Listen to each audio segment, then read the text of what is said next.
இஸ்லாமிய குடும்ப பொறுத்த வரைக்கும் அது சில அடிப்படையான விதிகளை, அழுத்தமான விதிகளை கொண்டிருக்கிறது. அந்த விதிகளின் மீதுதான் இஸ்லாமிய குடும்பவியல் கட்டி அமைக்கப்பட்டிருக்கிறது. அந்த ஒவ்வொரு விதியையும் நம்ம தெளிவாக புரிந்து கொண்டால்தான் இஸ்லாமிய குடும்பமாக நம்முடைய குடும்பங்கள் அமைந்திருக்க முடியும்.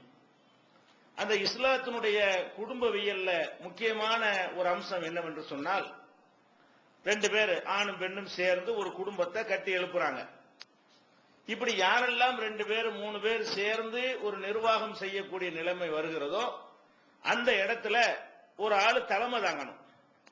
நிர்வாகம் இல்லாத இடத்துக்கு தலைமை தேவையில்லை. ரெண்டு பேர் நண்பர்களா பழகுறாங்க, அவங்களுக்கு மத்தியில எந்த நிர்வாகமும் கிடையாது, எந்த வரவு செலவும் கிடையாது. ஒரு நிறுவனம் ஒரு கடைண்ட ஆரம்பிச்சாங்கன்னா ஒரு நிர்வாகம் அமைந்து விடுகிறது. அப்ப எங்கையெல்லாம் நிர்வாகம் செய்ய வேண்டிய நிலைமை வருகிறதோ அந்த இடத்துல எல்லாம் ஆளாளுக்கு ஒரு முடிவெடுத்தார்களேயானால் அந்த நிர்வாகம் சீரழிஞ்சு போயிடும். ஒரு ஆள், யாராவது ஒரு ஆள் தான் என்ன செய்யறதுக்கு தலைமை தாங்கணும். அப்ப தலைமை தாங்கிறதா இருந்தா ஆணும் பெண்ணும் சேர்ந்து குடும்பத்தை கட்டி அமைக்கும் பொழுது அதுக்கு தலைவர் யார்? ஒரு விஷயம். இஸ்லாத்தை பொறுத்த வரைக்கும் குடும்பத்தினுடைய தலைவராக ஆண் தான் இருக்கிறான். ஆண் தான் குடும்பத்துடைய தலைவனாக, நிர்வகிக்கக்கூடியவனாக, குடும்பத்தை கட்டுப்படுத்தக்கூடியவனாக, கண்காணிக்கக்கூடியவனாக, நல்லது கட்டுதலை செய்யக்கூடிய பொறுப்பை ஏற்றுக்கொண்டவனாக ஆண் திகழ்வான் என்பது இஸ்லாமிய குடும்பவியல்ல ஒரு முக்கியமான ஒரு விதி. இதை திருமறை குர்ஆன்ல கூட அல்லாஹ் என்ன சொல்றான்? முன்னரே நம்ம சொல்லி காட்டின வசனங்கள்ல கூட ஆணை படைத்து விட்டு ஆணிலிருந்து அல்லாஹ் பெண்ணை படைத்தேன் என்று சொல்றான். அப்ப ஆணை படைத்து விட்டு அவனுக்கு துணையாக இந்த பெண்ணு ஆணிலிருந்து படைக்கப்பட்டதுனால ஆணுக்கு ஒரு முதலிடம் இஸ்லாத்தில் வழங்கப்பட்டிருக்கு. உங்களுக்கு தெரியும் இந்த விஷயங்களை 4வது அத்தியாயம் 1வது வசனத்திலையும், 7வது அத்தியாயம் 189வது வசனம், 39வது அத்தியாயம் 6வது வசனம், இதுல எல்லாம் ஆணை படைத்து ஆணிலிருந்து அல்லாஹ் பெண்ணை படைத்தான் என்று ஆணுடைய ஒரு முக்கியத்துவத்தை சொல்கிறான். அதே மாதிரி தெளிவான சில கட்டளைகளையும் அல்லாஹ் பிறப்பிக்கிறான். 4வது அத்தியாயத்தில் 34வது வசனத்தில் அர்ரிஜாலு கவ்வாமூன அலன் நிசா, ஆண்கள் பெண்களை நிர்வகிக்கக்கூடியவர்களாக இருக்கிறார்கள். இஸ்லாமிய குடும்பம் எப்படி கட்டி அமைக்கப்படுதுன்னா ஆண்கள் தான் பெண்களை என்ன செய்யணும்? நிர்வகிக்கக்கூடியவர்களாக இருக்கிறார்கள். அதுக்கு என்ன காரணம்? காரணத்தை அந்த வசனமே சொல்லுகிறது. சும்மா ஒட்டையா நிர்வகிப்பார்கள் என்று சொல்லாம பிமா ஃபல்லல் அல்லாஹு பாலஹும் அலா பாலின், ஒருவரை விட ஒருவரை அல்லாஹ் சிறப்பித்திருக்கிறான். அதாவது பெண்களை விட ஆண்களுக்கு சில சிறப்பு தகுதிகளை அல்லாஹ் கொடுத்திருக்கிறான் என்ற காரணத்தினாலையும், ஒபிமா அன்ஃபகு மின் அம்வாலிஹிம், ஆண்கள் தங்களுடைய பொருளாதாரத்தை மனைவிமார்களுக்காக செலவிடுகிறார்கள் என்ற காரணத்தினாலையும் ஆண்கள் பெண்களை நிர்வகிக்கக்கூடியவர்களாக இருக்கிறார்கள். அப்ப ஆண்கள் பெண்களை நிர்வகிக்கிறதையும் அல்லாஹ் சொல்றான். அதான் இஸ்லாமிய குடும்பவியலுடைய பேசிக் அடித்தளம். அது காரணத்தையும் சொல்றான். குருட்டுத்தனமாக இந்த விதியை நாங்க உண்டாக்கல. ரெண்டு காரணம். ஒன்னு ஆம்பளைக்கு தான் அந்த தகுதி இருக்குது, அந்த சிறப்பு ஆணுக்கு தான் அல்லாஹ் கொடுத்திருக்கிறான் என்பது ஒரு காரணம். அவனுடைய பொருளாதாரத்தில் தான் அந்த குடும்பம் இயங்குகிறது என்பது மற்றொரு காரணம். நல்லது கெட்டது எல்லா செலவுகளும் ஆண் மீது சுமத்தப்பட்டிருக்கிறது. பெண் மீது எந்த ஒரு பொருளாதார சுமையும் இஸ்லாத்தில் சுமத்தப்படவே இல்லை. அவளா விரும்பி செய்கிற விஷயங்கள் வேற. ஒரு பெண்ணு புருஷனுடைய நல்லது கெட்டதுக்கு பொறுப்பாளியா, குடும்பத்துடைய செலவுகளுக்கு ஒரு பொறுப்பாளியா, அவளுடைய சாப்பாட்டுக்கு ஒரு பொறுப்பாளி இல்ல. ஒரு குடும்பத்துக்குள்ள நுழைந்த பிறகு அவளுடைய உணவு உடைக்கு கூட அவள் பொறுப்பாளி கிடையாது, அந்த ஆம்பளை தான் பொறுப்பு என்று சுமத்தப்பட்டிருக்கும் பொழுது யார் செலவழிக்கிறானோ, நிர்வகிக்கிறானோ, யார் சம்பாதிக்கிறானோ அந்த ஆண் என்ற காரணத்தினாலையும் அவன் இயல்பாகவே அந்த நிர்வகிப்பதற்கு தகுதி உள்ளவனாய் இருக்கிறான் என்ற காரணத்தினாலையும் ஆண்கள் தான் நிர்வகிக்கக்கூடியவர்கள் என்று திருக்குர்ஆன் தெளிவாக 4வது அத்தியாயத்தில் 34வது வசனத்தில் சொல்லுகிறது. அதே மாதிரி இன்னொரு இடத்துல 2வது அத்தியாயத்தில் 228வது வசனத்தில் எல்லாம் சொல்றான், குடும்ப வாழ்க்கையில இஸ்லாமிய குடும்பவியல்ல ஆண்களுக்கும் உரிமை இருக்கிறது, பெண்களுக்கும் உரிமை இருக்கிறது, ஆண்களுக்கும் கடமைகள் இருக்கிறது, பெண்கள் இருக்கிறது, பெண்கள் அடிமையாகவும் அத ஒரு இடத்துல எல்லாம் சொல்றான். எப்படி? உலகுன்ன மிஸ்ருல்லதி அலைகின்ன, பெண்களுக்கு கடமைகள் இருப்பது போலவே உரிமைகளும் இருக்கின்றன. அவங்க ஒரே சேவை தான் செஞ்சுக்கணும்லாம் கிடையாது. அவங்களுக்கு புருஷன் செய்ய வேண்டிய விஷயங்களும் இருக்கிறது. கடமைன்னு சொன்னா அவங்க புருஷனுக்கு என்ன செய்யணுங்கிறது கடமை, அவங்களுக்கு புருஷன் என்ன செய்யணுங்கிறது உரிமை. அப்ப பெண்களுக்கு வெறுமனே கடமைகளை மாத்திரம் இஸ்லாம் சுமத்தி விடவில்லை. வலகுன்ன மிஸ்ருல்லதி அலைகின்ற, அவர்களுக்கு கடமைகள் இருப்பது போல உரிமைகளும் இருக்கின்றன அப்படின்னு சொல்லிட்டு அல்லாஹ் சொல்றான். ஆனாலும் ஒளிர் ரிஜாலி அலைகின்ற தரஜா, ஒரு படி மேல ஆண்களுக்கு தகுதி இருக்கிறது. அந்த அடுத்து அல்லாஹ் சொல்றான், உங்களுக்கு உரிமை எல்லாமே இருக்கிறது, ஆணுக்கு உரிமை பெண்ணுக்கு உரிமை, ஆணுக்கும் கடமை இருக்கு பெண்ணுக்கும் கடமை இருக்கிறது. ஆனாலும் பெண்களை விட ஆண்களுக்கு ஒரு தரஜா கூட இருக்கிறது, ஒரு படித்தரம் கூட அதிகமாகத்தான் இருக்கிறது அப்படின்னு சொல்லிட்டு அதுக்காண்டி மண்டக்கணம் வந்துடக்கூடாதுல, உனக்கு மேல நான் பெரியவன் அல்லாஹ் சேர்த்துக்கிறான். அல்லாஹு அசீசுன், ஆனா அல்லாஹ் நான் அனைத்தையும் மிகைத்தவன், நீ ஆம்புலன்னு உயர்ந்தவன் நினைச்சுக்கிறாத, பொம்பளை விட ஒரு படி நீ மேலதான், ஆனா உனக்கு மேல நான் ஒருத்தர் இருக்கிறேன் அப்படிங்கறத எல்லாம் சேர்த்து அந்த 2வது அத்தியாயத்துல 228வது வசனத்தில் எல்லாம் சொல்லுகிறான். இது இஸ்லாத்தினுடைய பேசிக், இஸ்லாமிய குடும்பவியலுடைய பேசிக் என்ன?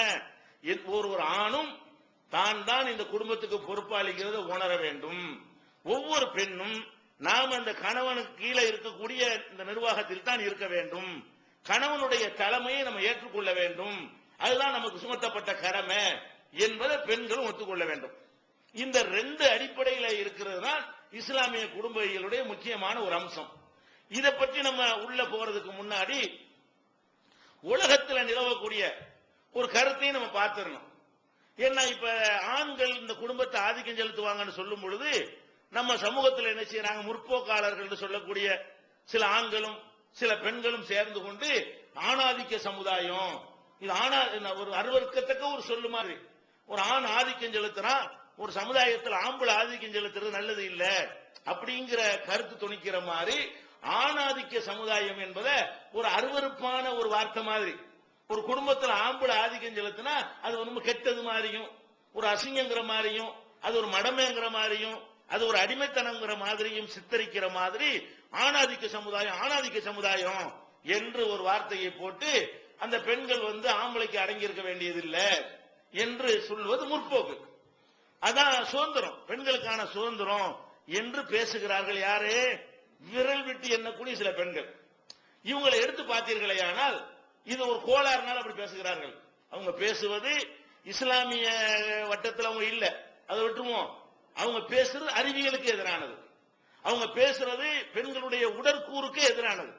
அதாவது பெண்கள் இந்த ஆண்களுக்கு கீழே நாங்க இல்ல, எல்லாம் ஒண்ணுதான் அப்படின்னு பேசினார்களே ஆனால் அறிவியலுக்கும் உடற்கூறு அந்த விஞ்ஞானத்திற்கும் எதிராக பேசுகிறார்கள். ஏன் இந்த மாதிரி பேசுறாங்க? இப்படி பேசக்கூடியவர்களை எடுத்து பார்த்தீர்களே ஆனால் பெரும்பாலும் அந்த பெண்கள் அந்த குடும்ப வாழ்க்கையில கணவனிடமிருந்து சந்தோஷம் அடையாதவராக இருப்பார்கள். இப்படி பேசக்கூடியவர்கள் எல்லாம், இந்த மாதிரி பேசுற ஆட்கள் எல்லாம் அவங்க எதனால இந்த மாதிரி பேசுறாங்க? இல்லற வாழ்க்கையில் அவங்களுக்கு சந்தோஷம் இல்லைன்ற உடனே வேற மாதிரி இஷ்டப்படி நடப்பதற்காக வேண்டி அவங்க போத்துற போர்வையது உரிமை. அது சந்தோஷம் இல்லைன்னா வேற ஒரு புருஷன் கல்யாணம் பண்ணிட்டு போக வேண்டியதானே, அதுதான் உரிமையை பயன்படுத்துறது. வாழ்கிற கணவனிடமிருந்து மகிழ்ச்சி கிடைக்கல என்று சொன்னா, சந்தோஷம் கிடைக்கல என்று சொன்னா அதுக்காக வேண்டிய அந்த அநியாயத்தை சகிச்சுக்கிட்டு இருக்கணும்னு சொல்லல, இஸ்லாம் சொல்லல. உனக்கு கணவன் சந்தோஷம் கிடைக்கல என்று சொன்னா அழகான முறையில பிரிந்து கொண்டு நீ ஒரு வாழ்க்கையை, நீ சந்தோஷம் கிடைக்கக்கூடிய வாழ்க்கையை தேர்ந்தெடுத்தால் இஸ்லாம் முதல்ல குறுக்க நிக்காது. அது நம்ம பின்னாடி அந்த குடும்பவியல்ல உள்ள விஷயங்கள் அது பின்னாடி சொல்லுவோம். அதுக்காக இவங்க என்ன பண்றாங்க தெரியுமா? இந்த புருஷன் மீது அந்த சந்தோஷம் இல்லைங்கிற காரணத்தினால அவனால் இவளுக்கு மத்தியில மகிழ்ச்சி இல்லைன்ற உடனே புரட்சிங்கிற ஒரு போர்வை போத்தி கொண்டால் எங்க வேணாலும் போகலாம்ல. இந்த ஆணாதிக்கம் பெண் சுதந்திரங்கிற ஒரு போர்வையை போத்தி கொண்டால் அவங்க எந்த ஆணுடையும் தனியா இருக்கலாம், எங்க வேண்டாலும் சுற்றுப்பயணம் போகலாம், இங்கே டெல்லிக்கு தனியா போயிட்டு வரலாம், எங்க போனாலும் யாரும் கேட்க இயலாது, கேட்ட ஆணாதிக்கம் என்று சொல்லலாம். இந்த மாதிரி நினைத்து கொண்டுதான் ஒரு சாரார் என்ன செய்யறாங்க, இந்த ஆணாதிக்கங்கிறத போட்டு என்ன செய்யறாங்க, ஒரு பெரிய விஞ்ஞானத்துக்கு எதிரான மாதிரியும், அது இவங்க பேசுறது பிற்போக்கு, இது பிற்போக்கான ஒரு விஷயத்தை முற்போக்கு மாதிரி பேசக்கூடிய நிலையை பார்க்கிறோம். அதே மாதிரி இந்த மனைவிமார்களை சந்தோஷப்படுத்த இயலாத ஆட்கள் இருப்பாங்க இல்லையா, அவங்களை என்ன செய்வாங்க, இந்த மனைவியை சந்தோஷப்படுத்த முடியலன்னா தன்னுடைய அந்த ஆண்மைக்கு இழுக்காக போயிடும், வெளியே அசிங்கமா போயிடும், இந்த பொம்பளை போய் ஏதாவது பரப்பி விட்டா என்ன செய்யறது, அவன் அந்த பொருளை போத்திக்கிடுவான். ஆணாதிக்க சமுதாயத்தை நாங்க எதிர்க்கிறோம், இந்த ஆம்பளையில உள்ளவனா இருந்தாலும் அதை சப்போர்ட் பண்ற காரணம் என்ன, அவனுடைய அந்த குறையை மறைப்பதற்காக வேண்டி நீ எப்படி வேணாலும் இருந்துக்க, என்னை ஒண்ணு கொச்சப்படுத்தி விட்டுறாத, என்னை ஒண்ணு கேவலப்படுத்தி விட்டுறாத என்கிற மாதிரியான ஒரு அடிப்படையில் தான் அவன் சேர்ந்து என்ன செய்யறது, ஆமா ஆணாதிக்கம் கூடாது அப்படிங்கிறது. அதே மாதிரி சில முற்போக்கு என்று சொல்லக்கூடிய சில பேர் கண்ட பெண்களோடும் சந்தோஷமாக இருப்பதற்காக வேண்டி, சட்டவிரோதமாக சந்தோஷமாக இருப்பதற்காக வேண்டி இதை ஆதரிப்பாங்க. எப்படியோ நான் பெண்களை இஷ்டப்படி வெளியே வாங்க, அப்பதான் நான் ரசிக்கலாம். அதான் பல மாதிரியா நடக்க விரும்பக்கூடியவர்கள் முற்போக்காளர்கள் போர்வையை போத்திக்கொண்டு கெட்ட செயலை ஆதரிக்கக்கூடியவர்கள் தான் ஆணாதிக்கங்கிறத பேசுவார்கள். எந்த ஒரு நிர்வாகமா இருந்தாலும் ஒரு ஆதிக்கம் இல்லாம இப்படி நிர்வாகம் பண்ண முடியும்? ஒரு ஆதிக்கம் இல்லாம ஒண்ணுல பெண் ஆதிக்கம் சொல்ல வரீங்களா? அப்ப ஆதிக்கம் இல்லாட்டி நிர்வாகம் கிடையாது. முதல்ல விளங்கிக் கொள்ள வேண்டிய விஷயம் என்னன்னு சொன்னா, ஒரு பள்ளிக்கூடம் இருக்கிறது, ஒரு பிரின்சிபால் நிர்வாகம் பண்ணுவாரு. பிரின்சிபால் ஆதிக்கம் சொல்ல முடியுமா? பிரின்சிபால் தான் ஆதிக்கம் பண்ணுவாரு. ஒருத்தர் மாணவனை ஆதிக்கம் பண்றதப்ப அதே சொல்லு, பிரின்சிபால் ஆதிக்கம் பண்ணுவாரா அல்லது மாணவன் பண்ணுவாரா? ஒருத்தர் பண்ணாட்டி நிர்வாகமா? அது ஏன் வேண்டாலும் என்ன வேண்டாலும் செஞ்சா நிர்வாகமா இருக்குமா? ஒரு கடை இருக்குது, முதலாளி நிர்வாகம் பண்ணுவாரு, முதலாளி ஆதிக்கம், கடைக்கு முதலாளி ஆதிக்கம் பண்ணதான் செய்வான். அப்ப ஆதிக்கம் பண்ணுதல் என்பது கெட்டதா நல்லதா? ஆதிக்கம்னா நிர்வாகம் தானங்க. அவன் அப்பதான் கவனிப்பான், ஒழுங்கா நடக்குதா, அது நடக்குதா, இது நடக்குதா, குடும்பத்துக்கு தேவையானது வாங்கி கொடுத்துட்டோமா, மனைவி சந்தோஷமா இருக்கிறாளா, வீட்டுக்கு கடன் எல்லாம் இருக்கு, இதெல்லாம் கவனிக்கணும். இதான் நிர்வாகம், இதான ஆதிக்கங்கிறது. இதை தவறுன்னு சொல்வார்களே. ஆனால் அடுத்து என்ன சொல்ல வர்றாங்க? ரெண்டு தான் சொல்லணும். ஆணாதிக்கம் இல்லைன்னா பெண் ஆதிக்கமா? அப்ப ஒரு குடும்பத்துல மொத்த நிர்வாகம் பொம்பளை கையில கொடுத்து அவ சொல்வதை ஆண் கேட்டு நடக்கணுங்கிற மாதிரி சொல்லணும். அல்லது நிர்வாகமே இல்லைன்னு போயிடணும். நிர்வாகமே இல்லைன்றாலும் கிறுக்கன்னு சொல்லுவான். ஒரு 4 பேர் சேர்ந்து பொருளாதார வரவு செலவு கொடுக்கல் வாங்கல் கடன் சொத்து வாங்குதல் வந்து விடுமே. ஆனால் அங்க ஒரு நிர்வாகம் இருக்குன்னு. யார் ஆளாளுக்கு செலவழிச்சாங்கன்னா கடைசி நாசமா போயிடும். ஒரு கடையில 2 பேர் இருந்து கொண்டு இவனுக்கு தெரியாம அவன் ரூபாய் எடுத்து, அவனுக்கு தெரியாம இவன் ரூபாய் எடுத்தா கடைசியில் கடை காலியா போயிடும். நிர்வாகம்ங்கிற ஒரு செட்டப்ல அது நடந்தால்தான் அந்த கடை கூட ஒழுங்காக நடக்க முடியும். அப்ப நிர்வாகமே வேணான்னு இவர்கள் சொல்ல வருகிறார்களா அல்லது பெண்ணு நிர்வகிக்க வேணும்னு சொல்கிறார்களா? ரெண்டையும் சொல்லலன்னா இப்ப யார் நிர்வகிக்கப்பா? ஆம்பளா நிர்வகிக்கணும். 3 தானே இருக்க முடியும். ஆணு மண்ணு சேர்ந்து இருக்கக்கூடிய நிர்வாகம். ஒன்னு ஆம்பளை நிர்வகிப்பான்னு சொல்லு, இல்லன்னா பொம்பளை நிர்வகிப்பான்னு சொல்லு, அல்லது நிர்வாகமே வேணான்னு சொல்லு. இந்த 3ல எதை சொல்றது? 4வது ஏதாவது இருக்குதா? 3 தானே சொல்ல முடியும். இவன் என்ன சொல்றான்? ஆம்பளை நிர்வகிக்க கூடாது, சரிப்பா விட்டுருவோம், பொம்பளை நிர்வகிக்க சொல்லு. எல்லா வேலையும் பொம்பளை பொறுப்பை கொடுத்த அவ்வளவு வேலையும் செய்யல முடியுமா இது? அப்ப இது இந்த ஆணாதிக்கங்கிற வார்த்தை அறுவருக்கு தகுந்த மாதிரி ஆக்கிவிட்டானுவோம். பேப்பர்ல மீடியாக்கள்ல பார்த்தா ஆணாதிக்க சமுதாயம் இந்த வார்த்தையை திருப்பி திருப்பி போட்டு, திருப்பி போட்டா பொய் மைமாறு தெரியும்ல, கோயபல்ஸ் தத்துவத்துல அந்த மாதிரி செய்யற பொய்யவே திருப்பி திருப்பி திருப்பி சொன்னா நெசமா இருக்குமோ அப்படின்னு ஒரு எண்ணத்தை உண்டாக்கிவிடும். ஒரு பொய் தான் திருப்பி திருப்பி சொன்னா என்னவாயிரும்? மக்கள் உள்ளத்துல ஆட்டை கழுதியாக்குன்னு சொல்லுவாங்கல்ல, அது பொய் தானே. அது ஒருத்தன் ஆட்டை கொண்டுட்டு போறான், கொண்டு போகும்போது அந்த ஆட்டை அபகரிக்கிறதுக்கு பிளான் பண்றாங்க 4 பேர் 4 இடத்துல இருக்கிறான். ஒருத்தன் என்ன செய்யறான்? என்னடா கழுதை தூக்கிட்டு போறாங்கிறான். அவன் ஆட்டை தான் ஓட்டிக்கிட்டு போறான். ஒரு ஆள் இடையில மறிச்சு என்ன செய்யறான்? கழுதை தூக்கிட்டு போறாங்கிறான். அவன் என்ன நினைக்கிறான்? கிறுக்கு போய் நம்ம ஆட்டை ஓட்டிக்கிட்டு போறோம், இது போய் கழுதைங்கிறான்ட்டு இன்னொரு 10 அடி போறான். அங்கன ஒருத்தன் என்னடா கழுதை தூக்கிட்டு போறாங்கிறான். அப்ப ஆடை தான் தூக்கிட்டு போறான். அவனுக்கு லேசா என்னடா அவனும் கழுதைங்கிறான், இவனும் கழுது, நம்ம தான் தப்பா நினைக்கிறோம், நம்ம கண்ணுக்கு தான் இது ஆடு மாதிரி தெரியுதோ. ஒரு 25% வந்துருச்சு அவனுக்கு. 75 ஆடு 25 கழுத, 25% கழுதுன்னு நினைக்கிறான், 75% ஆடுன்னு நினைக்கிறான். இன்னும் கொஞ்சம் போறான். 3வது ஒரு ஆளு என்னடா கழுதை ஓட்டிட்டு போற, நல்லதானே இருந்த, எதுக்கு சந்தையில கழுதை வாங்கிட்டு வர்றாங்கிறான். அவனுக்கு என்ன ஆச்சு? என்னடா இது அவனும் கழுதாங்கிறான் இவனும் கழுத, நம்ம ஒரு ஆளுக்கு தான் அப்படி தெரியுது, 3 பேர் சொல்லிவிட்டாங்களே. அப்ப இது கழுதையா தான் இருக்கு, நமக்கு தான் ஆடு தப்பா நினைக்கிறோம். அப்ப 75% கழுதன்னு வந்துட்டான். ஒரு 25% ஆடா இருக்குன்னு ஒரு முக்காவாசி கழுதன்னு முடிவாயிடுச்சு. 4வது ஒருத்தன் பண்ணானா என்னடா கழுதை அதே வார்த்தை டயலாக் விடுறான். அவன் ஆஹா நம்மளுக்கு என்னமோ ஏற்பட்டுருச்சு. அவங்க கிட்ட தான் இருக்கிறான். ஒரு பொய்யை திருப்பி திருப்பி சொல்லும் பொழுது ஆடே கழுதையா போச்சுப்பார். அவன் கழுதைங்கிறாங்க விட்டு ஓடி போயிட்டான். எல்லாம் ஊர் போனா எல்லாம் கேள்வி பண்ணுவாங்க, கழுதையாண்ட வாங்கிட்டு வந்து கேட்பாங்க. 4 பேர் சொல்லிவிட்டான், இதுக்கு மேல இதை ஓட்டிட்டு போக கூடாது அப்படின்னு வாங்கின ஆட்டை விட்டு ஓடி போயிட்டான். அப்ப இந்த வேலை இப்ப செய்யறானோ மீடியாக்கள்ல என்ன செய்யறான்? ஆணாதிக்கம். முதல் கேட்கும் போது இவங்க இருக்கேன்னு நினைப்போம், 2வது படிக்கும் போது நம்மளுக்கு தான் இருக்க ஏற்பட்டிருக்கும் நினைப்போம். வருமா இல்லையா? இப்படியே திருப்பி திருப்பி திருப்பி திருப்பி சொல்லி ஆணாதிக்கங்கிற ஒரு இது மாதிரி ஆக்கிவிட்டானுவோம். அதனால முதல்ல விளங்கிக்கணும், ஒரு நிர்வாகம் எந்த ஒரு நிர்வாகம் இருந்தாலும் சரி, பண வரவு செலவு வந்து செலவழிச்சு சொத்து வாங்கி சொத்து செலவழிச்சு தேவைகள்லாம் நிறைவேற்றக்கூடிய ஒரு செட்டப் இருக்குமையானால் அதுக்கு ஒரு ஆள் தலைமை ஏற்க வேண்டும். ஒரு தலைவர் வந்து நிர்வாகம் பண்றாரு, தலைவர் ஆதிக்கம், வேற யார் ஆதிக்கம் பண்ணணுங்கிறப்ப தலைவர் ஆதிக்கம் பண்ணல வேற யார் ஆதிக்கம் பண்ணுவா? யாராவது பண்ணணும்ல. அப்ப ஒரு தலைவர் ஆதிக்கம் செலுத்துதல் என்று வரும் பொழுது ஆணு பெண்ணு சேர்ந்து இருக்கையில யார் நிர்வாகம் பண்ணுவது நல்லதுன்ற பிரச்சனை வரக்கூடாதுங்கிறதுக்காக வேண்டி இஸ்லாம் என்ன பண்ணுது? ஆம்பளை நிர்வகிப்பான். அதான் டிசைடிங் அத்தாரிட்டி, அந்த முடிவெடுக்கக்கூடிய கடைசி அதிகாரம் யார்கிட்ட இருக்கணும்? ஆம்பளை இருக்க வேண்டும். குடும்பத்தில் ஒரு பிரச்சனை வருது, யார் முடிவெடுக்கிறது?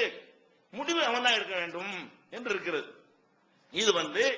இது வந்து அறிவியல் பூர்வமா நீங்க யோசிச்சு பார்க்கணும். இது இஸ்லாம் இதை சொல்லிருச்சு. இஸ்லாம் சொன்ன உடனே அதுங்க பொம்பளைக்கு எதை கொடுத்தா என்ன கேட்கலாம்ல? பொம்பளைக்கு எதை கொடுத்தா என்ன கொடுக்கலாம். ஆனால் அல்லாஹ் படைச்சவன்ல இதை சொல்றான். இந்த தத்துவத்தை நமக்கு சொல்றது யாரு? படைச்ச இறைவன் சொல்கிறான். அப்ப படைச்ச இறைவன் வந்து ஆம்புலன்றது மனுஷன் தான், பொம்புளைங்கிறது மனுஷ இனத்துல உள்ள ஆள் தான். ரெண்டையும் அவனே படைத்து விட்டு நீ நிர்வாகம் பண்ணி நீ நிர்வாகத்துக்கு கீழே இரு அப்படின்னு பிரிக்கிறான்னு சொன்னா அந்த மாதிரி படைப்பு அமைப்பே இருக்க வேண்டும். அப்படி இல்லாம அல்ல சொல்ல மாட்டான். ரெண்டு சமமா ரெண்டு பேர் ஈக்குவல் தகுதியா இருந்தா அப்ப என்ன செய்யணும்? நீங்க போட்டு சீட்டு குலுக்கி போட்டு ஆளுக்கு ஒரு நிர்வாகியா இருந்துக்கிறீங்க சொல்லிருப்பான்ல. அல்லாஹ் இதை சொல்றான்னு கேட்டா இந்த நிர்வகிக்குதல் என்கிறதுக்கு ஏற்ற ஒரு அமைப்பு இவனிடத்தில் தான் இருக்க வேண்டும். நிர்வாகத்தை பண்ணக்கூடிய அந்த தன்மை பெண்ணிடத்தில் இல்லாமல் இருக்க வேண்டும். அப்படி இருந்தா தான் இதை சொல்ல முடியும். படைச்சவன் அப்படி இருக்க போய் தான் சொல்றான். இத வந்து பல விதங்கள்ல விஞ்ஞானிகள் ஆய்வு பண்றாங்க. முதல்ல மனுஷன் எடுத்துக்கிறோம். மனுஷன் தீர்மானிக்கிறது எது? மூளையில உள்ள புரோகிராம்கள் தான். மனுஷன் தீர்மானிக்கிறது எது? நம்ம தலையில மூளை இருக்கு பாருங்களேன். இந்த மூளையில உள்ள புரோகிராம்களால் தான் நம்ம மனுஷனா இருக்கிறோம். நமக்கு மூளை இருக்குது, மாட்டுக்கு மூளை இருக்கிறது, நம்மளோட பெருசா கூட மூளை இருக்கிறது. புரோகிராம் இல்ல, மனுஷனா இருக்க மாட்டேங்கிறது. அந்த மூளைங்கிறத ஒரு பொருளாக எடுத்து பாத்தீங்கன்னு சொன்னா ஆட்டு மூளையும் ஒண்ணுதான், மனுஷ மூளையும் ஒண்ணுதான், மாட்டு மூளையும் ஒண்ணுதான். அது மூளைங்கிறது அது ஒரு வகையான கொழுப்பு தானே, அதான் மூளைங்கிறது. அந்த மூளையில வந்து புரோகிராம்கள் வைக்கிறோம்ல. ஒரு ஹார்ட் டிஸ்க் இருக்குது, புரோகிராம் இருக்கிற ஹார்ட் டிஸ்க் அப்படித்தான் இருக்கு. புரோகிராம் இல்லாத எம்டியா ஃபார்மேட் பண்ணாலும் அது அப்படித்தான் இருக்கு. ஆனா புரோகிராம் பொறுத்து தீர்மானிக்கிறோமா இல்லையா? இதுல விண்டோஸ் போட்டிருக்கு, இதுல போடல, இதுல எக்ஸ்பி போட்டிருக்கு, இதுல வந்து விண்டோஸ் 7 போட்டிருக்குன்னு சொல்றீங்கல்ல. என்ன போட்டாலும் பார்த்தா ஒரே மாதிரி தான் இருக்கும். ஹார்ட் டிஸ்க் காட்டினா இது என்ன இருக்கா தெரியுமா? அது புரோகிராம் உள்ளது அப்படித்தான் இருக்கு, புரோகிராம் இல்லாத அப்படித்தான் இருக்கும். வைரஸ் உள்ளது அப்படித்தான் இருக்கு, வைரஸ் இல்லாத அப்படித்தான் இருக்கும். அது உள்ள நுழைஞ்சு புரோகிராம பார்த்தா தான் செய்யும் இன்னொன்னு புரோகிராம் ராங்கா இருக்கு சரியா இருக்குன்னு கண்டுபிடிப்போம். அந்த மாதிரி தான் மூளைங்கிறதுக்குள்ள புரோகிராம்கள் எல்லாம் எழுதி வச்சிருக்கான். இன்னென்ன செல்லு இந்த வேலையை செய்யணும், இது இன்ன வேலையை செய்யணும், இது இன்ன வேலையை செய்யணும்னு சொல்லி பல்லாயிரக்கணக்கான செல்களை மூளையில வச்சு அந்த மூளைக்கு பல டியூட்டிகளை கொடுக்கறான். அந்த டியூட்டிகளை வந்து வேற உயிரினத்துக்கு கொடுக்கல. வேற உயிரினத்துக்கு என்ன இருக்கு? ஆட்டுக்கு மூளை இருக்குது, மூளையில புரோகிராம் இல்லைன்னு சொல்ல இயலாது. என்ன புரோகிராம் இருக்கு அதுக்கு? அது வந்து திங்கணும், இதை திங்க கூடாது அப்படின்னு ஒரு புரோகிராம். சில அறிவு சார்ந்த புரோகிராம் இருக்காது. உடல் தேவையை பூர்த்தி செய்யக்கூடிய புரோகிராம் இருக்கும். பசிக்கிறது, சாப்பிடுறது, அந்த மாதிரி புரோகிராம் இருக்கும். இந்த புரோகிராமை கொண்டுதான் எல்லாமே தீர்மானிக்கப்படுது. உதாரணமா எடுத்துக்கிறீங்களேன், வேப்பலை, வேப்ப மரத்து இலை, இது என்ன செய்யும்? கசக்குமா இனிக்குமா? கசக்குங்கிறீங்க. இதே மாடி திங்குது, அதுவும் அதுக்கு மூளை இருக்குல்ல, அதுக்கு நாக்கு இருக்குல்ல, அதுக்கு ருசியா இருக்குது. வேப்ப இலையை கொண்டு ஆட்டு கொடுத்தி என்று சொன்னா நம்ம பிரியாணி சாப்பிடுறோமே அந்த மாதிரி சாப்பிடுறது, ருசிச்சு என்ன செய்யறது? சாப்பிடுகிறது. நமக்கு வாயில வைக்க முடியுதா? ஏன் அப்படி ஆகுதுன்னு கேட்டா புரோகிராம் அல்ல அப்படி வச்சிருக்கான். இது வந்து வெறுத்துரு, அங்க எழுதுற எப்படி எழுதுறான் அல்ல, இந்த மாதிரி வேப்பலை எல்லாம் தின்றாத வெறுக்கத்தக்கது, அதுக்கு எழுதுனா விரும்பத்தக்கன்னு எழுதிடுறான். அதுக்குரிய செல்ல அல்ல எப்படி எழுதிடுறான்? இதெல்லாம் உனக்கு நல்ல சாமான் எழுதி வச்சிடறான். அப்ப நாக்கில் வச்சவனு நல்ல சாமான் அங்க புரோகிராம் இருக்கா, அதை ஏத்துக்கிறது. இவன் நாக்கில் வச்சவன கெட்ட சாமான் எழுதி போடுறான். அப்ப நம்ம புரோகிராமை கொண்டுதான் நம்ம என்ன செய்யறோம்? வேறுபடுகிறோம். மூளை எல்லாத்துக்கும் இருந்தாலும் குருவி கூட மூளை இருக்கத்தான் செய்கிறது, எறும்பு கூட அதுக்கு தகுந்த அளவுக்கு மூளை இருக்கத்தான் செய்யும். அதை இயங்குவதற்கு தேவையான விஷயங்கள் எல்லாம் கொடுத்திருக்கிறான். அப்ப மனிதன் என்பவன் எதை கொண்டு வித்தியாசப்படுறான்? மூளையை கொண்டுதான் வித்தியாசப்படுகிறான். நம்ம மூளையும் மற்ற மிருகங்களுடைய மூளையும் புரோகிராம்களால் வேறுபடுத்தப்பட்டிருக்கிறது. நமக்கு தான் பேசுற புரோகிராம் இருக்குது, நமக்கு தான் மனப்பாடம் செஞ்சு வச்சுக்கிற புரோகிராம் இருக்கிறது, நமக்கு தான் சிந்திக்கிற புரோகிராம் இருக்கிறது, நமக்கு தெரிஞ்சது அடுத்த ஆளுக்கு விலைக்கு வைக்கக்கூடிய புரோகிராம் நமக்கு தான் இருக்கிறது, சொத்து சேர்க்கிற புரோகிராம் நமக்கு தான் இருக்குது. யாரு சொத்து சேர்க்குமா? மாடு சொத்து தின்றுட்டு ஓடிக்கிட்டே இருக்குமே தவிர இது என்னுடையது உன்னுடையது லிமிட் பண்றது, எல்லை வகுக்கிறது, இது மாதிரி பழி வாங்குறது, இது மாதிரியான பல விஷயங்கள் நல்லது கெட்டதுகளுக்கெல்லாம் நமக்கு மட்டும் தான் ப்ரோக்ராம் இருக்குது. யாருக்கு ப்ரோக்ராம் இல்ல? மனுஷனை தவிர எந்த உயிரினத்துக்கு ப்ரோக்ராம் இல்ல. அப்ப இந்த ப்ரோக்ராம்களால் தான் நம்ம என்ன செய்யறோம்? மிருகங்கள்ல இருந்து வேறுபடுறோம். மூளையில உள்ள ப்ரோக்ராம்களா. இந்த மூளையில் உள்ள ப்ரோக்ராம் எடுத்து பாத்தீங்கன்னா, அல்லாஹ் படைச்சிருக்கிறான்ல, ஆணு பெண்ணு எல்லாம் ஒண்ணுன்னா ரெண்டு பேருக்கும் மூளையில ஒரே மாதிரி தானே ப்ரோக்ராம் பண்ணிருக்கானே. அதான் மிருகங்கள்ல இருந்து நம்ம வேறுபடுறோம், அதெல்லாம் ஓகே. ஆனாலும் கூட ஆண் என்றால் அவனுடைய மூளைக்கு வேற ப்ரோக்ராம் எல்லாம் பண்றான், பெண் என்றால் அவளுக்கு வேற ப்ரோக்ராம் வேற. அதாவது 95 ப்ரோக்ராம் ஒன்னா இருக்கும். அதனால மனுஷங்கிற வகையில வந்துடுறாங்க. ஒரு 5 ப்ரோக்ராம் அல்ல என்ன பண்ணி போடுறான்னா, இவனுக்கு வேற அவளுக்கு வேற மாத்தி போடுறான். அதனால பெண்ணா இருக்க ஆணா இருக்கிறான். சில விஷயங்கள் வந்து அவங்களுக்கு என்ன மாதிரி ப்ரோக்ராம் பண்ணுனா அது பெண்ணுக்கு நல்லது, இவனுக்கு என்ன மாதிரி ப்ரோக்ராம் பண்ணா ஆணுக்கு நல்லது. அதான் மிருகங்கள்ல இருந்து வித்தியாசப்படுத்தக்கூடிய வகையில ஒரு 95 ப்ரோக்ராம, 95 புரிந்து கொள்வதற்காக வேண்டி 95% ப்ரோக்ராம ஆணு பெண்ணுக்கு ஒரே மாதிரி எல்லாம் அமைச்சிடறான். அவங்களும் சிந்திக்கிறாங்க, நம்மளும் சிந்திக்கிறோம். அவங்களும் பேசுறாங்க, நம்மளும் பேசுறோம். அவங்களும் ஆசைப்படுறாங்க, நம்மளும் ஆசைப்படுறோம். அவங்களும் நகை நட்டுன்னு சேர்க்கிறாங்க, நம்மளும் என்ன செய்யறோம்? சொத்து பத்து சேர்க்கிறோம். எல்லாமே அந்த மனிதன்கிற முறையில உள்ளது. அவங்களும் கோவப்படுறாங்க, அது எல்லாமே இருக்கிறது. அவங்களும் சிரிக்கிறாங்க, நம்மளும் சிரிக்கிறோம். இதெல்லாம் மிருகங்கள்ல இருந்து வேறுபடுத்தக்கூடிய ப்ரோக்ராம்கள். இதுல வந்து ஆணு பெண்ணு ஒன்னா இருந்தாலும் ஆணையும் பெண்ணையும் ஒரு 5 ப்ரோக்ராம தனியா என்ன செய்யணும்? அல்லா வச்சு இவனுக்கு வேற அவளுக்கு வேற ஆக்கி போடுறோம். அந்த 5 வகையான ப்ரோக்ராம்கள்ல நம்ம என்ன செய்யறோம்? வித்தியாசப்படுறோம். அப்படிங்கறத விளங்கி கொள்ளணும். என்னென்ன மாதிரிலாம் அப்படி ப்ரோக்ராம் இருக்குது என்று பாத்தீங்கன்னா, முதல்ல மூளையுடைய சைஸ் இருக்குல்ல, ப்ரோக்ராம் 9 சைஸ் இருக்கணும்ல. மூளையுடைய சைஸை பொறுத்த வரைக்கும் ஆம்பளை மூளையும் பொம்பளை மூளையும் ஒரே சைஸ் கிடையாது. மண்டையை பார்த்தா ஒரே மாதிரி தெரியும். நம்ம மண்டையை பொம்பளை மண்டையை பார்த்தா ஒரு ஏறக்குறை என்ன செய்யும்? ஒரே மாதிரியே தெரியும். சில நேரத்தில் ஆம்பளை மண்டையை விட கூட பொம்பளை மண்டை பெருசா கூட இருக்கு சில ஆட்களுக்கு, அப்படியும் இருக்கவும் செய்யும். ஆனால் மூளை எடுத்துக்கிட்டீங்கன்னு சொன்னா, அதாவது ஆம்பளை மூளையும் பொம்பளை மூளையும் 100 கிராம் இவனுக்கு கூட ஆவரேஜா. ஆவரேஜ் என்னது? பொம்பளை மூளையை எடுத்து தராசில போட்டு ஆம்பளை மூளையும் போட்டீங்கன்னு சொன்னா இவனுக்கு மூளையை ஒரு 100 கிராம் என்ன செய்யறான்ல, சராசரியா அதிகமா வச்சிருக்கிறான்.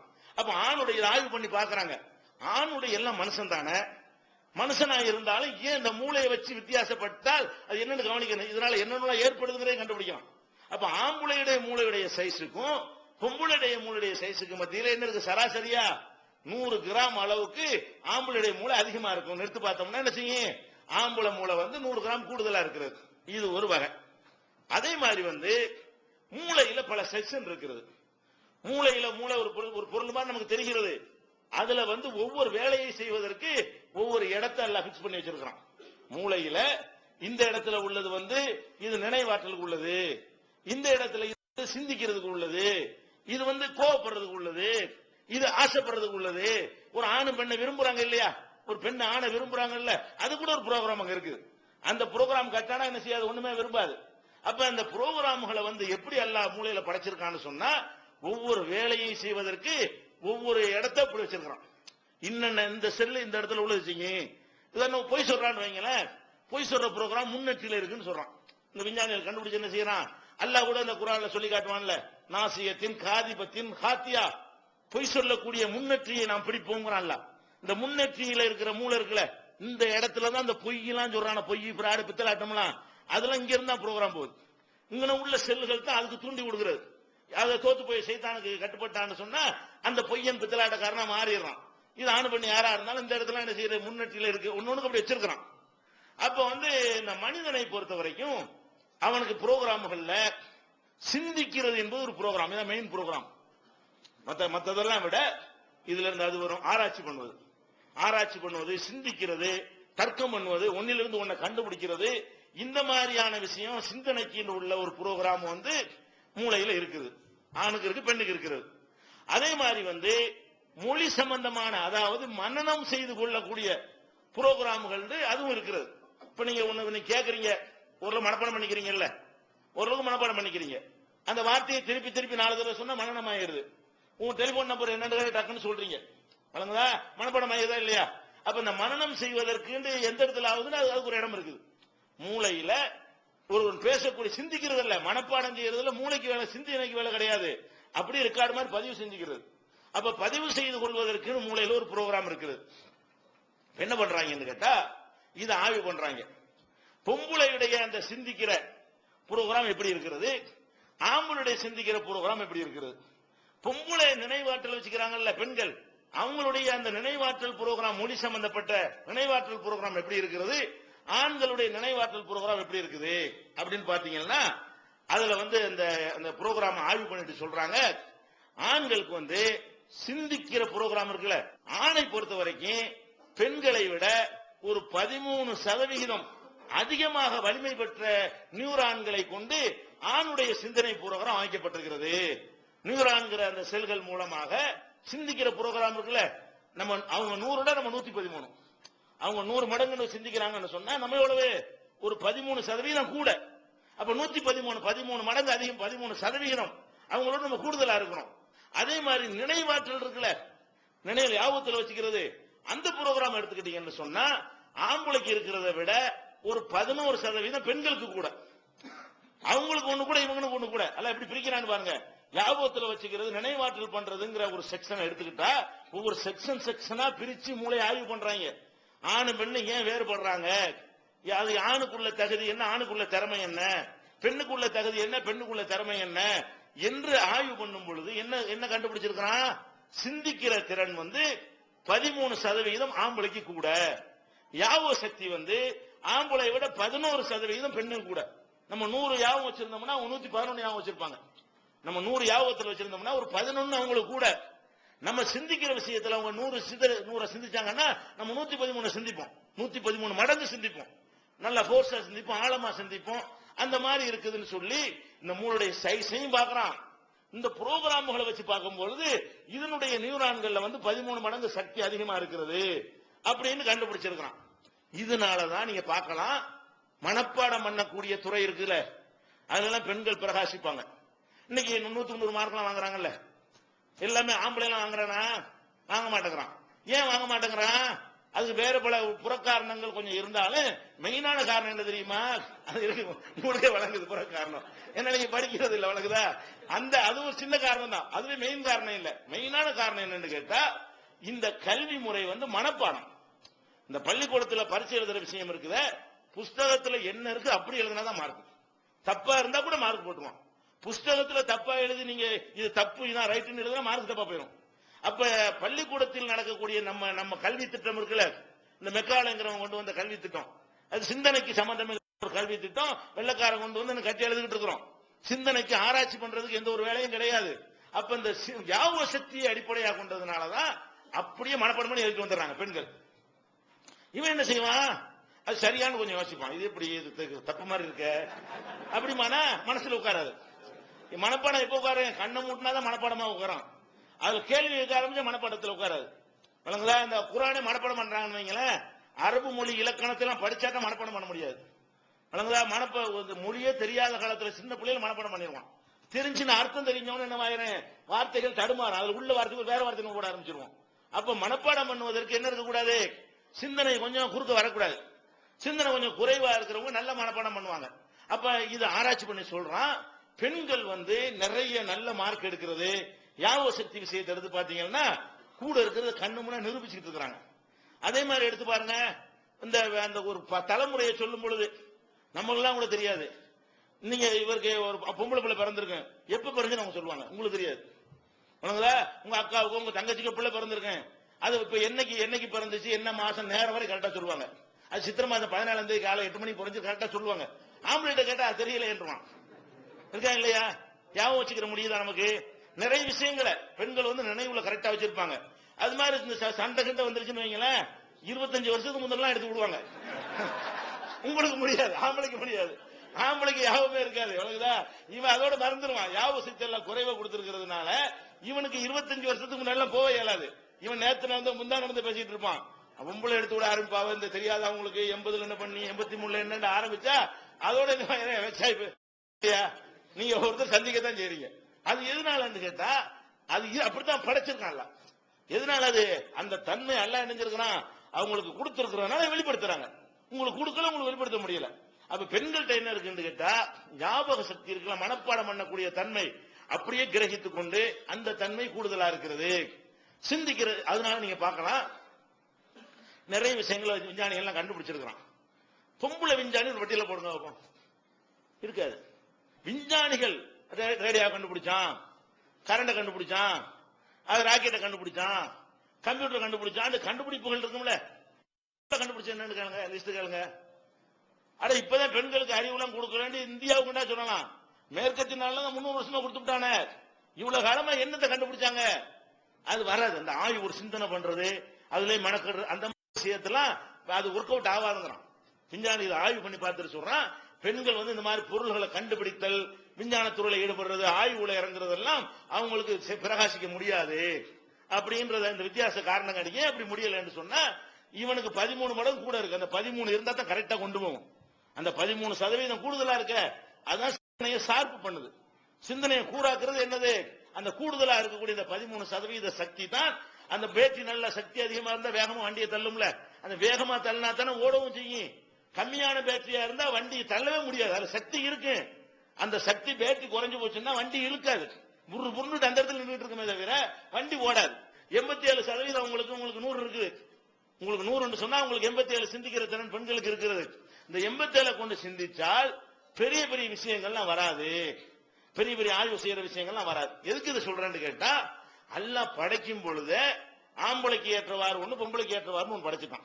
இப்ப ஒரு நிர்வாகம் பண்ணுவதற்கு சிந்தனை முக்கியமா, நினைவாற்றல் முக்கியமா? எது முக்கியம்? ஒரு விஷயத்தை சொத்து வாங்க போறோம், இதை வாங்கினா என்ன செய்யும், நன்மை வருமா, பின்னாடி என்ன, இப்படி எல்லாத்தையும் யோசிச்சு அது தற்கரியா லாஜிக் கணக்கெல்லாம் பண்ணி அதெல்லாம் ஒழுங்கா இருந்தா தானே முடிவு கரெக்டா இருக்கு. லாஜிக் இல்லாம கூட நம்ம ஏமாந்து போயிட்டோம்னா பெண்கள் ரொம்ப ஏமாறதுதான் காரணம். இந்த கடன் கொடுக்க வர்றாங்க இல்ல, தவணைக்குன்னு வருவாங்க, ஒரு சிந்தனை இருக்காது. 100 ரூபாய் பொருளை வந்து 2000 ரூபாய் வாங்க, மாசம் மாசம் 100 ரூபாய் கொடுங்க, பொருளை 100 ரூபாய் தான், அதை வாங்குறாங்க பெண்கள். ஒரு ஆம்பளை வாங்க மாட்டேங்கிறான். ஆம்பளை என்ன செய்ய மாட்டேங்கிறான், அதுல அந்த சிந்தனை கிடையாது. கிடைச்சா போதும், அவங்களுக்கு என்ன இருக்கு, அந்த சிந்தனையுடைய கூர்மை வந்து குறைஞ்சு போய் விடுகிறது. நிறைய இந்த அதிகமான பணம் கிடைக்கும் ஆசைப்பட்டு ஏமாறக்கூடியவங்க, சீட்டு கட்டி ஏமாறக்கூடியவங்க, இவங்க எல்லாம் பெண்கள்ட்ட அதிகமா இருக்கிற காட்சி நீங்க பாக்குறீங்க.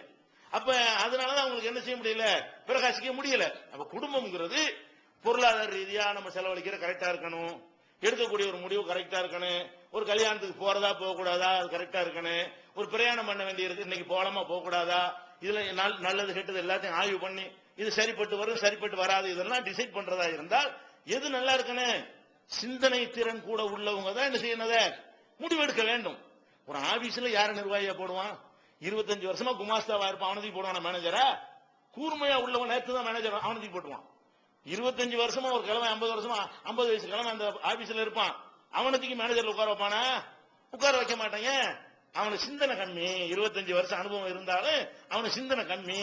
ஒருத்தன் படிச்சுட்டு வர்றான், போலீஸ்ல என்ன செய்யறான், IAS IPS சொல்லி கொண்டு வைக்கிறான். அவன் சிந்தனைக்கு டெஸ்ட் வச்சு ஒழுங்கா சிந்திக்கிறானாங்கிறது பரீட்சை வச்சு, அந்த பரீட்சையில பல தடவை தோத்து அதுக்கப்புறம் ஜெயிச்சு ஒருத்தன் வந்து அவன் போய் ஆபீசரா உட்கார்றான். போலீஸ்லயே 25 வருஷமா ஏட்டா இருப்பாரு, அவரத்துக்கு எஸ்பி ஆக வேண்டியதானே, அவரத்துக்கு கமிஷனர் ஆக மாட்டேங்கிறான். அது பத்தாது, இவர் ஏட்டு அந்த அளவுக்கு தான் இவருடைய வேலை செய்யுமே தவிர எல்லாரையும் அனுசரிச்சு என்ன நடக்கும், அவன் என்ன செய்வான், இவன் என்ன செய்வான், இது இப்படி இருந்தா அப்படி இருந்தா எல்லாம் கவனிக்கணும்ல. இதுக்கு வந்து எது ஒழுங்கா இருக்கணும், மூளை பிரைட்டா இருக்கணும், சிந்தனையா இருக்கணும். அப்ப முதல் விஷயம் நீங்க விளங்கிக்கிறன்னு, ஆம்பளை நிர்வகிப்பான்னு சொல்லுவது வந்து அந்த தகுதியை கொடுத்துட்டு தான் சொல்றான். முதலாவது தகுதி என்ன, இது சயின்டிபிக்கா நிரூபிக்கப்பட்டிருக்கா இல்லையா. ஒரு ஆம்பளை வந்து கரெக்டா சிந்திப்பான் என்பது வந்து ஒரு ஆண் என்ற அடிப்படையில் இதை சொல்லப்படுறது இல்ல. இதை வந்து ஆராய்ச்சி பண்ணி உள்ள அணுக்களையும் எல்லாத்தையும் சிந்தனை செய்து பார்த்து விட்டு அப்படி ஒரு வித்தியாசம் இருக்கிறது என்று கண்டுபிடித்து சொல்கிறார்கள். இதை ஒரு நீங்க வச்சுக்கிற வேண்டியது. அதே மாதிரி வந்து இன்னொன்று நீங்க கவனிக்கணும், அதாவது லிம்பிக் சிஸ்டம் சொல்றோம், அது ஒரு மூலையில ஒரு ப்ரோக்ராம் இருக்கு. அந்த ப்ரோக்ராம் என்ன செய்யும் கேட்டா, உணர்வுகள் சம்பந்தப்பட்டதை எல்லாம் தீர்மானிக்கிறது. உணர்வு சம்பந்தப்பட்ட விஷயங்கள் இருக்குல்ல, பாசம் வைக்கிறது, பாசம்ங்கிறது லாஜிக்கல் எல்லாம் வராது, அது தர்க்க ரீதியா ஒன்றும் சொல்ல முடியாது. ஒருத்தர் மாதிரி விருப்பம் வச்சிருது, புள்ளண்டு விருப்பம் வச்சிருவோம், அண்ணன் விருப்பம் வைப்போம், தம்பின்னு விருப்பம் வைப்போம், இந்த மாதிரியான புருஷன் விருப்பம் வைக்கிறது, பொண்டாட்டி விருப்பம் வைக்கிறது, இதெல்லாம் வந்து இதெல்லாம் தீர்மானிக்கிறதுன்னு ஒரு இடம் இருக்கிறது, ஒரு செக்ஷன். இந்த செக்ஷனை பொறுத்த வரைக்கும் ஆணுக்கு வந்து ரொம்ப வீக்கா இருக்கலாம், பெண்ணுக்கு வந்து இந்த செக்ஷன் வந்து போர்ஸா வேலை செய்யுங்கிறான். இந்த செக்ஷன் வந்து உணர்ச்சிகளுக்கு முக்கியத்துவம் கொடுக்கக்கூடிய செக்ஷன் வந்து அவங்களுக்கு நல்ல வேலை செய்கிறது. அதனாலதான் அந்த பிள்ளை அவங்களால கவனிக்க முடிகிறது. பாசம்லாம் உணர்ச்சி சம்பந்தப்பட்டதானே, நம்ம குழந்தைய தூக்குவோம், 2 பேரும் கொஞ்சிட்டு விட்டுருவோம், அவங்க 24 மணி நேரம் குழந்தைய வச்சுக்கிட்டு இருக்க ஆச்சரியமா இருக்கு நமக்கு. பொம்பளையை பொறுத்த வரைக்கும் 24 மணி நேரம் அந்த குழந்தைகிட்டே இருந்து கொஞ்சிக்கிட்டு இருந்தா கூட பெண்களுக்கு அலுப்பு தட்டாது. ஆம்பளைக்கு உங்க பிள்ளையா இருந்தா கூட ஒரு அளவுக்கு என்ன செய்வீங்க, எப்படி எப்படி ஒரு படம் காட்டு வந்துருவீங்க. அதனாலதான் இல்லையா, வீட்டுல இருந்தாலும் அதை தூக்கி வச்சுக்கிட்டே இருக்கணுங்கிற மாதிரிலாம் நமக்கு வரவே மாட்டேங்குது. ஆம்பளைகளுக்கு ஜாஸ்தியா என்ன செய்யாது, ஒரு அளவு தான், ஒரு அளவுக்கு மேல என்ன செய்வான், போதும் நம்ம அன்பை காட்டிட்டோம், அன்பு அவ்வளவுதான் காட்டுவோம், லிமிட் அளந்துதான் காட்டுவார் ஆம்பளை. பொம்பளை தான் அளவு இல்லாம காட்டுறான். எதுக்கு அப்படி நடக்குது, அந்த சிஸ்டம் இருக்கு, லிம்பிக் சிஸ்டம்ங்கிறது, அந்த சிஸ்டத்துல அவங்களுக்கு கூடுதலா வச்சிருக்காங்க, சக்தி கூடுதல் பெருசா இருக்குது. ஆம்பளைக்கு சின்னதா இருக்கு, ஒரு அளவுக்கு தான் அந்த உணர்ச்சிக்கு எல்லாம் காட்டுவான். அதனாலதான் சீரியல்ல உட்கார்ந்துட்டு உணர்ச்சி தானே உட்கார்ந்து அழுவிக்கிட்டே இருக்குது. இல்ல சிரிக்கிறதுக்கு சொல்லல, சயின்டிபிக்கான உண்மை நான் சொல்றேன், சிரிக்கிறதுக்காக சொல்லல.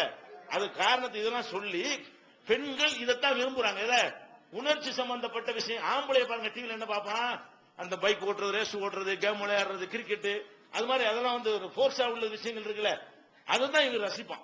ஆம்பளை எல்லாரும் கிரிக்கெட் தானே பாக்குறீங்க. உதாரணமா கிரிக்கெட் ரசிக்க கிரிக்கெட்டை பார்ப்பான், குத்து சண்டையை பார்ப்பான். அவன் எதை விரும்புறான், அப்படி பயங்கரமா அது அப்படி காட்டணும். இது என்ன உட்கார்ந்து இதான் உணர்ச்சிங்கிறது, அது வீரம், அது உணர்ச்சி வழங்குதா. அப்ப இந்த ப்ரோக்ராம்ல அப்படி அப்படி அமைஞ்சிருக்கு. பொம்பளை பூரா அப்படி இருந்தா என்ன அர்த்தம், வளர்ப்பு முறையா கிடையாது. ப்ரோக்ராம் அப்படி இருக்குது.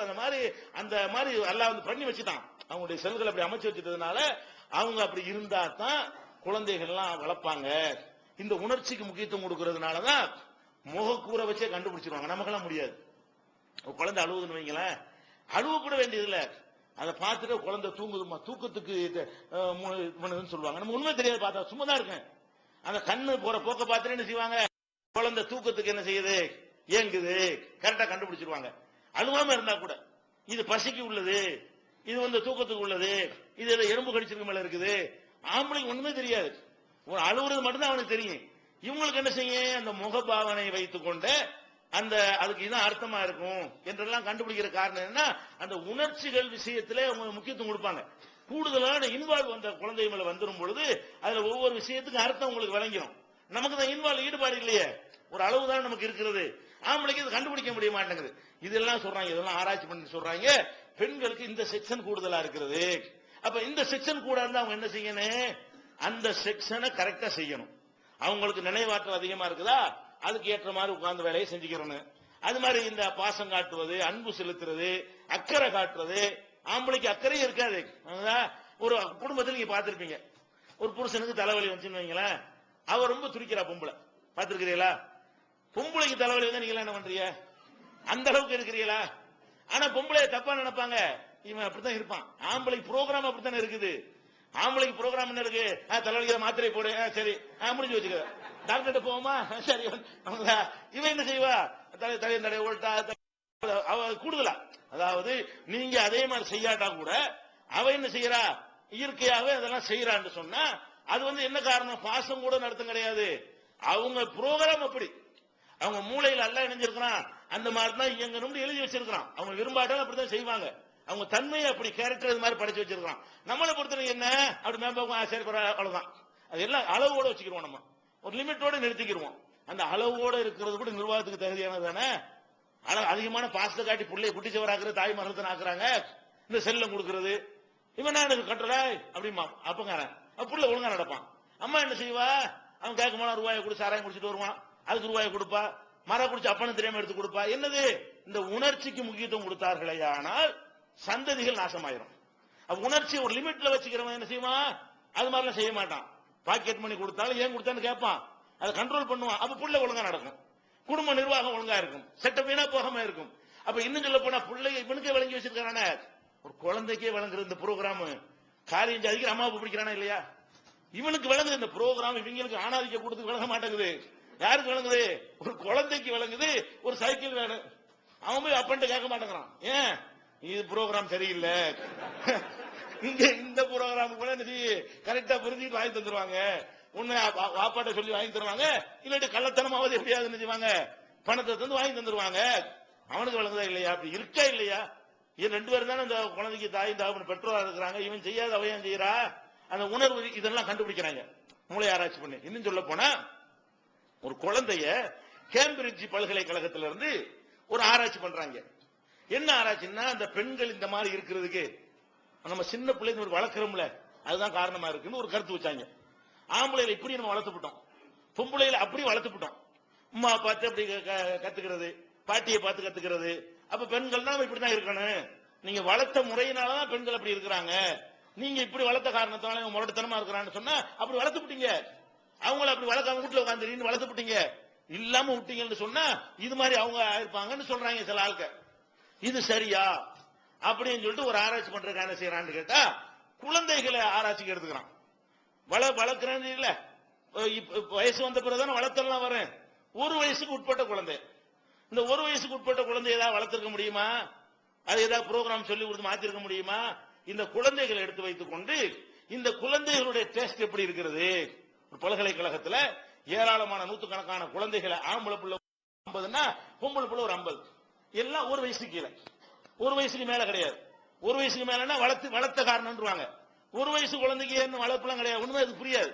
அந்த மாதிரியான ஒரு தன்மைகளை வைத்துக் கொண்டு அவங்க எதை விரும்புறாங்க அப்படின்னு பாக்குறாங்க. சில படங்களை போடுறாங்க. ஒரு வயசு குழந்தைக்கு வந்து டிவியில சின்ன திரையில சில படங்களை போடுறாங்க. அந்த படங்கள்ல என்ன வருதுன்னா, இந்த வீர தீர சாகச காட்சி இருக்குல்ல, அது மாதிரி சில காட்சிகளை கொண்ட படம். கார் ஓட்டுறது, பாயுறது, மலையிலிருந்து குதிக்கிறது, இது மாதிரியான அந்த ஒரு காட்சிகள்லாம் காட்டுறாங்க. வீரதீரமான காட்சிகளை காட்டுறாங்க. இன்னொரு பக்கம் வந்து சின்ன பிள்ளைல விளையாடுற மாதிரி, பெண்கள் வந்து பாடம் சொல்லி கொடுக்குற மாதிரி, இது மாதிரியான ஒரு மென்மையான காட்சிகளையும் காட்டுறாங்க. அழுதுகிட்டு இருக்கிற மாதிரி காட்டுறாங்க. இந்த ஆம்பளை பிள்ளை பொம்பளை பிள்ளைய முகபாவம் எப்படி போகுதுன்னு பாக்குறாங்க. இந்த காட்சியை போடும் பொழுது இந்த குழந்தைகள் எப்படி போகுது? அப்ப என்ன முடிவு வருதுன்னு கேட்டா, இந்த வீரதீரமான காட்சிகள் இருக்குல்ல, அந்த காட்சிகள் வரும்போது ஆம்பளை பிள்ளை மட்டும் அதை பாக்குது, இப்படியே பொம்பளை பார்க்க மாட்டேங்குது. அதை கவனிக்கிறாங்க. யாரும் சொல்லிலாம் கொடுக்கல, ப்ரோக்ராம் பண்ற வேலை இது. ட்ரைனிங்னால கொஞ்சம் அது ஒரு இம்ப்ரூவ்மெண்ட் தான் பண்ணிருக்கலாம், உண்டாக்க இயலாது. ட்ரைனிங்னால என்ன செய்ய ஒரு ப்ரோக்ராம் உண்டாக்கிட முடியாது. அப்ப என்ன செய்யுது, இந்த வீரதீர காட்சிகள் வரக்கூடிய நேரத்தில் பொம்பளை பிள்ளைகள் பார்க்க மாட்டேங்குது. ஒரு வயசு பொம்பளை பிள்ளை பார்க்க மாட்டேங்குது, எல்லா பிள்ளைகளும் சும்மா உட்கார்ந்து இருக்குது. ஆம்பளை பிள்ளை கூட அதை பாக்குது. அதுக்கப்புறம் உட்கார்ந்துட்டு அழுவுற மாதிரி, பொம்பளை உட்காந்து அழுவுற மாதிரி, குழந்தைய கொஞ்சம் மாதிரி காட்சி வரும்ல, இவன் பார்க்க மாட்டேங்கிறான். பொம்பளை பிள்ளைகள் அதை பாக்குது. பொம்பளை பிள்ளைகள் எதை பாக்குது? காட்சிகளை காட்டும் பொழுது அவங்க லைக் பண்றது எது? இந்த மாதிரி மென்மையான சமாச்சாரங்கள், இது மாதிரி அழுவுறது, பாசம் காட்டுறது, உணர்ச்சி சம்பந்தப்பட்டது இருக்குல்ல, இந்த உணர்வை வெளிப்படுத்தக்கூடிய விஷயங்களையே இந்த கேம்பிரிட்ஜுடைய ஆய்வு தான் முதல்ல வைக்கிறாங்க. இதுதான் இந்த வளர்ப்புனால வரலங்கிற நிரூபிக்குது. வளர்ப்புனால இப்படி ஆக்கிவிட்டாங்க. இங்க உள்ள பெண்ணியவாதிகள் சில பேர் இருக்கிறாங்க, இவங்க விட்டு குழப்பிட்டு இருக்கிறாங்க. வளர்த்து அப்படி ஆக்கிவிட்டீங்க. வளர்க்கறதெல்லாம் கிடையாதுடா, அப்படித்தானே இயற்கை ப்ரோக்ராம் இருக்குன்னு மூளையும் ஆராய்ச்சி பண்ணி சொல்லி போடுறான். அதுக்கப்புறம் அந்த குழந்தைய வளர்க்கறதுக்கு முன்னாடி உள்ள பருவத்துல குழந்தைகளை சோதனை பண்ணி அவங்களுடைய டேஸ்டே வேறதான், ஆம்பளை பிள்ளையுடைய டேஸ்டே வேற, ப்ரோக்ராம்னாலதான் அப்படி செய்ய முடிகிறது. யாரும் சொல்லிலாம் கொடுக்கல இதை பாருண்டு. அதுக்கு என்ன வீரதீனம் என்ன தெரியும்? அது விரும்புறதை இப்படித்தான் விரும்புற மாதிரி இந்த ப்ரோக்ராம் லைக் பண்ண போய் தான் ஆடு மாடு போய் பச்சை இலைய திங்குதா, வேப்பலைய அது சிந்திச்சா திங்குது. ப்ரோக்ராம் இருக்கனால இனிக்குது. நமக்கு ப்ரோக்ராம் இருக்கனால வேப்பலை கசக்குது. அந்த மாதிரி அதுக்குள்ளே அமைத்து வைத்திருக்கிற காரணத்தினால்தான் அது நடக்குதுங்கிறதை ப்ரூவ் பண்ணியிருக்கிறான். அப்ப ஆண்கள் பெண்களை நிர்வகிப்பார்கள் அல்ல முட்டைய சொல்லிடல, அதுக்குரிய செட்டிங் எல்லாம் பண்றான். அது மாத்திரம் இல்லாம இன்னொன்னு பாக்குறாங்க, இந்த மூளை சின்னதா இருக்கு பெருசா இருக்குங்கிறோம்ல, அதை கூட ஒருத்தன் அதிகமா மதுபானம் அருந்துறான்னு வைங்க. மதுபானம் அருந்தக்கூடிய ஒருத்தன் 25 வயசுல மதுபானம் அருந்தாம இருக்கிறான். அப்ப அவனுடைய மூளை சைஸ் என்ன? ஒரு எக்ஸ்ரே எடுத்து வச்சுக்கிட்டாங்க. மதுபானம் ஒரு 10 வருஷம் அருந்துட்டான். அப்புறம் பாக்குறாங்க அவன் மூளை வந்து பொம்பளை மூளை மாதிரி சின்னதா போயிடுது. அதாவது இந்த சிந்திக்கிறதுக்கு தான் அந்த சைஸை பெருசா வந்து காட்டுறாங்க. ஏதோ வரனா மதுபானம் வந்து சிந்திக்க மாட்டான்லங்க. மதுபானம் ஒருத்தன் அருந்த ஆரம்பிச்சிட்டான்னா எந்த செக்ஷனை முதல்ல அடிக்காது, வேற ஒன்னே அடிக்காது, சிந்திக்கிறது தான் அடிக்கும். ஒன்னு தாயும் தெரியாது, தாப்பனும் தெரியாது. மூளை பிரெயின் வந்து அந்த சிந்திக்கிற செக்ஷன் தான் பாதிக்கப்படும், மற்ற விஷயங்கள்லாம் பாதிக்கப்படாது. திங்குவான், போவான், தூங்குவான், பேசுவான், எல்லாமே செய்யும். இந்த சிந்திக்கிற விஷயம் ஒர்க் அவுட் ஆகாது. அப்ப என்ன பண்றான், அந்த சிந்திக்கிற விஷயத்தை மதுபானம் அருந்தும் பொழுது, தொடர்ச்சி அதிகமா அருந்தி கொண்டு வரும் பொழுது கொஞ்சம் கொஞ்சமா இவனுக்கு இது தேவையில்லை, இவன் இந்த செக்ஷன் வேணாங்கிறான், குடிச்சு வேணாம் தானே சொல்றான், எனக்கு சிந்தனையே தேவையில்லைங்கிறான்னு சொல்லிவிட்டு அல்லவே என்ன பண்றான், அந்த செக்ஷனை வந்து செயல்படாம ஆக்க அமைங்கிறது மூளை. அப்ப இந்த 100 கிராம் பெருசா இருக்கிறதுக்கு காரணம் என்னதான் விளங்குது? ஆம்பளைக்கு 100 கிராம் பெருசா இருக்குல்ல, அந்த சிந்திக்கிற திறன் அதிகத்துக்கு தான். சிந்திக்கிற திறனை எப்ப நீ குறைக்க ஆரம்பிக்கிறியோ மூளையுடைய சைஸ் குறைஞ்சிரும். அப்ப சிந்திக்கிறதுக்கு தான் நிறைய செல்கள் இருக்கு. சிந்திக்கிற விஷயத்தை செய்வதற்காகத்தான் ஒரு 100 கிராம் அளவுக்கு அதுல சாமான் சேர்க்க வேண்டியிருக்குன்னு விளங்குதா இல்லையா? இத மதுபானத்தை கொடுத்து சோதனை பண்ணி பார்த்து பல டெஸ்ட் பண்றாங்க. இந்த டெஸ்ட் மூலமா நிரூபிக்கிறான் சிந்தனை செய்யக்கூடிய மூளை பெருசாக இருக்கும். சிந்தனை அது மனுஷனுக்குள்ளதான், மாட்டு மூளை நம்மளோட பெருசுன்ற கூடாது, அது புரோகிராமே இல்லாத மூளை. புரோகிராம் இருக்கக்கூடிய மூளைகள்ல சிந்திக்கிற மூளை என்ன செய்யும், அது கொஞ்சம் சைஸ் பெருசா இருக்க வேண்டும். சிந்திக்கிற குறைவா இருக்குன்னு சொன்னா அதுக்கு தகுந்த மாதிரி குறைந்து விடும் என்பதை இந்த மதுபான அருந்தக்கூடியவர்களை வைத்து ஆய்வு பண்ணியும் இது இவன் நிர்வகிக்கிற தகுதி தான் இருக்குது என்று அல்லாஹ் சொல்வதற்கு இதெல்லாம் ப்ரூஃப் ஆகுது. அல்லாஹ் சொல்ற மாதிரி. அடுத்து என்னன்னு கேட்டா, இதயம் பம்ப் பண்ணணும். அதனுடைய வேலை என்னது? ரத்தத்தை எல்லா பக்கமும் சப்ளை செய்யணும். ஆண் பெண்ணு நம்ம எல்லாம் ஒரே மாதிரி இருக்குன்னு நினைச்சுக்கிட்டு இருக்கிறோம்.